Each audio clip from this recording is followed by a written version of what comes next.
हर रोज की तरह आज भी शाम को लड़के लड़कियां चौपाल में खेलने जुटे। कोई ताश खेल रहा था, कोई रोड़े और कोई पीछो बकरी। दीपा पीछो बकरी खेल रहा था। उसके साथ दो लड़कियां और एक लड़का भी थे। अब दीपा अपनी बारी भुगता रहा था। उसका पैर लकीर पर पड़ गया, पर वो जल्दी से सारे घर लांग कर पार कर गया, जैसे इस उम्मीद में कि लकीर पर पड़े उसके पच्चीन का किसी को पता ना चला हुआ। परंतु साथ खेल रही एक लड़की ने झट शोर मचा दिया, लकीर काट दी, लकीर काट दी। दीपे ने कहा, तू यूं ही कह रही है, अंधा हो गया है तू? मेरी क्या आंखें नहीं हैं? लड़की बोल रही थी और साथ ही उछल भी रही थी। आंखें फूट गई होंगी तेरी, अंधी माँ का बेटा जो ठहरा। लड़की भी बुरी तरह अड़ गई। अंधी होगी तेरी माँ, दीपे ने चिढ़कर कहा। जा, नहीं खेलना तेरे साथ। लड़की ने यह कहकर पीछो बकरी बंद कर दी। दीपा ताश वालों के पास जा बैठा। वो लौटा तो उसकी माँ अपने पैर पर चिथड़ा बांध रही थी। माँ, ये क्या हो गया? दीपे ने पूछा। रसोई में से दाल का मटका निकाल रही थी, हाथों में मटका था, नजर नहीं आया। पीढ़े से ठोकर खाकर गिरी, पैर में चोट लग गई। मुझे दिखाई कहाँ देता है बेटा, माँ ने सरसरी तौर पर बताया। दीपा जैसे सुन्न हो गया। पीछू बकरी वाली लड़की की बात उसके हृदय को लग गई। अंधी माँ का बेटा।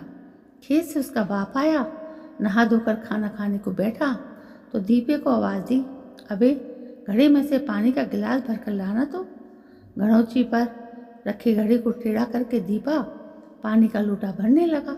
घड़े में पानी कम था, उसका सारा ध्यान पानी और लोटे पर केंद्रित हो गया। घड़ा घिनौची से फर्श पर गिर पड़ा। उसने दांतों से जीभ काट ली। घड़ा टुकड़े टुकड़े हो गया। घड़े में से गिलास से पानी नहीं भरा जाता था तो से लोटे में इस तरह पानी डालने को तुझे किसने कहा था? दिखाई नहीं देता था, अंधी माँ के बेटे? दीपे का बाप जैसे खेत से उबा हुआ आया था। तुम खुद उठकर नहीं ले सकते थे क्या? अगर ईश्वर ने मुझ पर गुस्सा किया हुआ है तो तुझे अंधी कहना जरूरी है क्या? जेठ आषाढ़ की धूप में तुम्हारा खाना ढोती रही हूँ, आंखों में टीसे उठने लगी। अगर उसी समय इलाज हो जाता तो इस दुर्दशा को क्यों पहुँचती? दीपे की माँ ने खींच कर कहा। इलाज कराने को क्या मेरे पास अशर्फियों की थैली थी? उसने भी झुंझलाकर जवाब दिया। अगर अशर्फियाँ नहीं थी तो अब अंधी किस लिए कहते हो? दीपे की माँ का दिल टूट चुका था।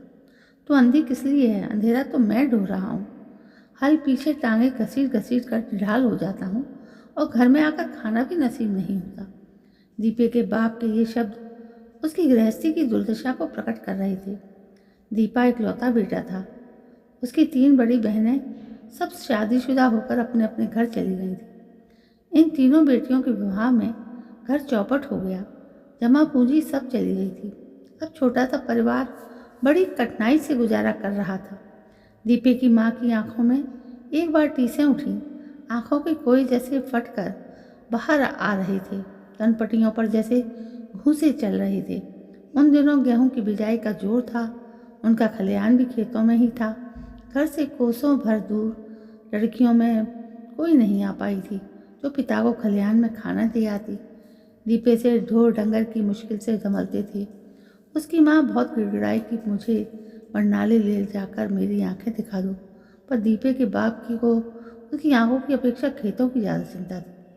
आधी आधी रात तक वो सिर पकड़े बैठी रहती। जब मेरी जान निकल जाएगी तब तो तुम कुछ करोगे, दीपे की माँ ने बड़ी दीनता से कहा था। इतने पैसे कहाँ हैं कि डॉक्टर को दिखाऊं? तो आज रसोद डाल कर देख, दीपे के बाप ने व्यवस्था से उत्तर दिया। और उसी रात दीपे की माँ ने रसोद और उसमें थोड़ी सी अफीम भी घोलकर आंखों में डलवा ली।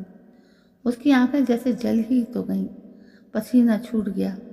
उसने पीड़ा से होठ भींच लिए, जैसे आंखें बाहर को निकलने लगी हों। सारी रात वो चारपाई के पाए से सिर लगाकर बैठी रही, लाचार। अगली सुबह उसे डॉक्टर के पास ले जाना पड़ा। दीपे के बाप की जेब में उस समय विष खाने को भी पैसा नहीं था।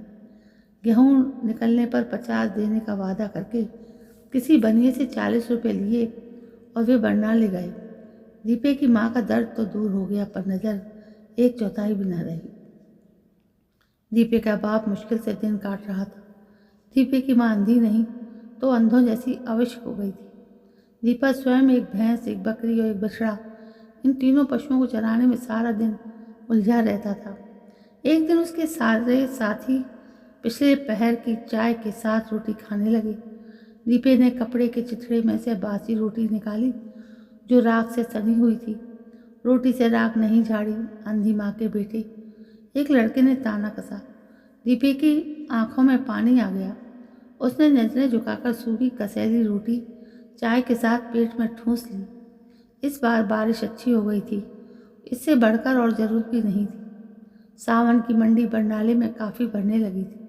दीपे के 3-4 दोस्तों ने सलाह की कि मंडी में चला जाए।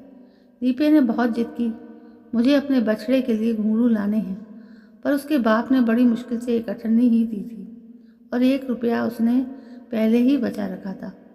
3-4 साथियों के साथ वो बरनाली चला गया। हथनी जैसे बछड़े और मोरों की सी चाल वाले बैलों में मंडी झिलमिल झिलमिल कर रही थी।